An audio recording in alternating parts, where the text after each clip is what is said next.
se në Europë thotë e kanë hequr, në një kohë kur në Europë nuk e ka hequr asnjë vend, absolutisht.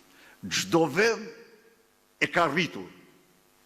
Ka vend që ka dyfishuar gjatë në këtë periudhë për fermerët subvencionin. E theksova këtë moment, sepse në qoftë se ne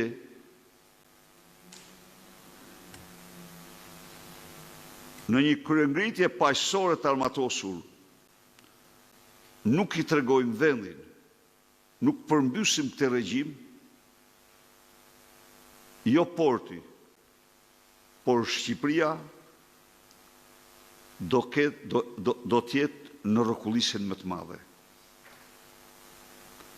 Ekspozet tuaja unë i dëgjova.